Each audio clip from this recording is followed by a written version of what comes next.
le Media Book Breakout Tag. J'ai tellement mal prononcé, c'est un truc de fou. Et regardez, j'ai un nouveau tatouage.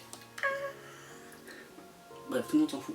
Alors du coup, je vais vous faire une sorte de bilan de mi-année. Ok, on est en août, je suis désolé, j'avais pas le temps, j'avais vraiment pas le temps de faire des vidéos ni rien.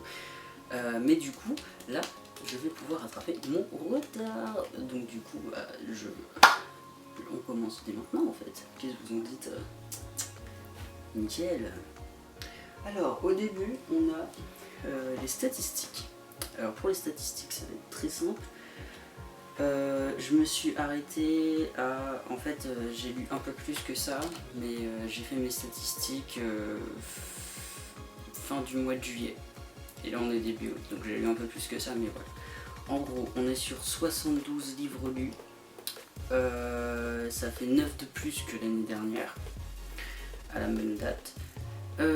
Ensuite, j'étais sur 11 mangas ou BD, 43 livres étrangers, dont 61 romans. Voilà, d'accord. Non, 61 romans, dont 43 livres étrangers et 11 mangas et BD. Voilà, on va essayer de remettre les choses un petit peu dans l'ordre, c'est quand même mieux. Voilà.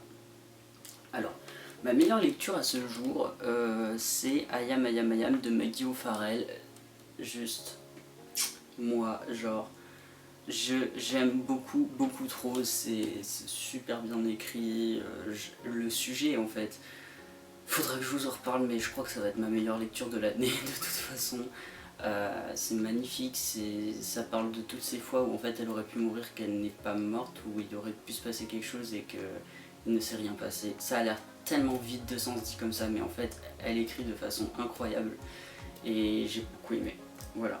Et ensuite il y a eu Le Voyage de Silka de Ever Morris, où là on est sur une ambiance Seconde Guerre mondiale, avec les camps, les femmes juives, tout ça, donc avec un amour aussi sur un amour interdit en fait entre un soldat et une jeune femme juive. Enfin voilà, mais c'est très touchant, c'est très marquant aussi parce qu'on voit l'horreur des camps, tout ça, et ça fait partie pour l'instant de mes 2 livres préférés. Voilà. Ensuite, on a la meilleure suite de série qui est Journal d'un vampire de H.G. Smith. Pour moi, voilà, la meilleure suite de série pour l'instant c'est celle-là, parce que je suis pas assez avancé sur les autres séries que j'ai en cours, oupsie. Et voilà, et je trouve ça trop bien. Voilà, enfin trop bien.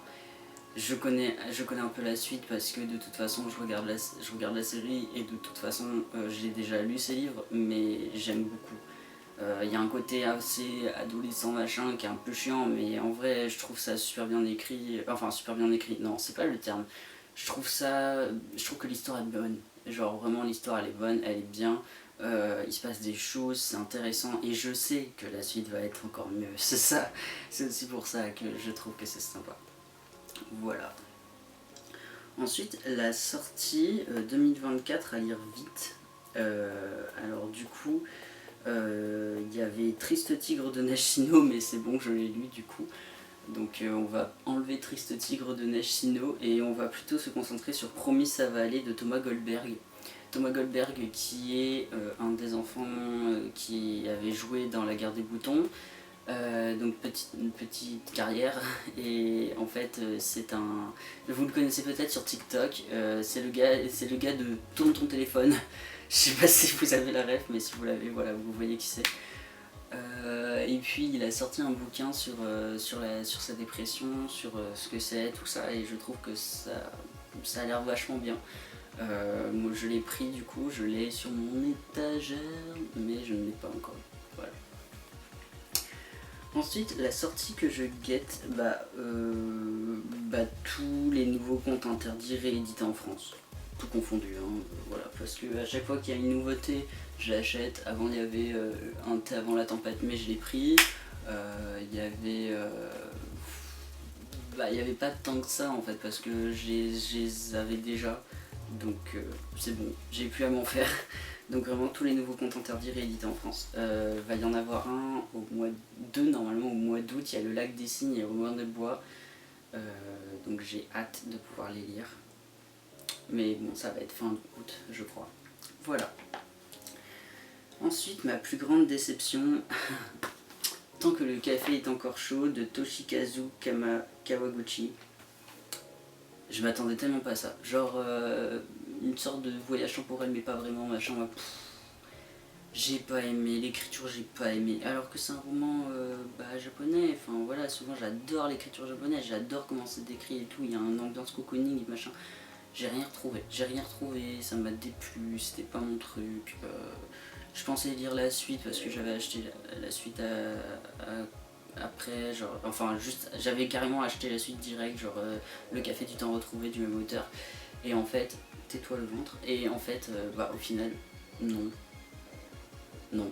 Je vais pas le lire, je vais sûrement le vendre ou le donner en boîte à lire. Voilà. On a par contre ma plus belle surprise, donc Hayam Hayam Hayam de Maggie O'Farrell, forcément, j'ai adoré, voilà, c'est... J'attendais rien de ce livre, et je trouve ça magnifique, voilà, il est juste génial. Mais on va parler d'un autre livre aussi, parce que j'en ai deux. Il y a Tant que fleuriront les citronniers de Zulfa Katou. Waouh! En gros, ça parle de deux jeunes gens qui vivent la guerre en Syrie, tout ça. Il y en a une qui est infirmière, qui essaye de sauver le plus de gens qu'elle peut, alors qu'il y a les bombes qui s'écrasent dans le village, qui atterrissent sur l'hôpital. Enfin, chaque jour, c'est un combat d'une vie, tout ça. C'est vraiment magnifique et c'est triste à la fois. Et il y en a un autre en fait qui essaye juste d'être reporter et de filmer les événements pour montrer que la Syrie subit ça et que les autres pays doivent connaître en fait ce qui se passe là-bas. Et c'est super beau, c'est plein d'espoir, il y a des moments très durs, il y a un retournement de situation genre waouh, j'ai adoré, c'est vraiment bien. C'est super intéressant, franchement lisez-le parce que moi ça m'a... J'ai vu qu'il était dans jeunesse mais alors perso ça m'a tellement pas dérangé, genre pour moi c'est une lecture adulte en fait, enfin je sais pas comment dire mais je pense que ça peut plaire au plus grand nombre et ça c'est super cool. Alors du coup, mon nouvel auteur favori et ma nouvelle autrice favorite. Alors moi c'est Harlan Coben en tant qu'homme. Harlan Coben que je découvre avec la saga Bolitar. Donc du coup j'en ai lu qu'un seul sur les trois, mais j'ai lu à découvert. Là il y a à quelques secondes près qui est dans ma pile à lire. Et waouh, j'adore, je trouve ça super bien. C'est pas le truc le mieux écrit du monde je trouve, mais en fait ça passe bien. Il y a pas mal de clichés mais je m'en fous, ça passe super bien. Donc je suis trop content. Et puis Claire Favant. Alors Claire Favant en fait c'est un peu une triche parce que j'avais un peu en coup de cœur avant. Mais là j'ai découvert des trucs vraiment géniaux et tout. Des trucs géniaux pardon. J'arrête pas de fixer ici pour essayer de voir où ils sont ces livres. Mais je crois que je les ai mis plus bas. Non mais je sais plus où ils sont. Mais là par exemple j'avais lu Miette de sang, j'ai lu... Déjà La chair de sa chair, moi j'étais en mode waouh, incroyable, Inexorable aussi.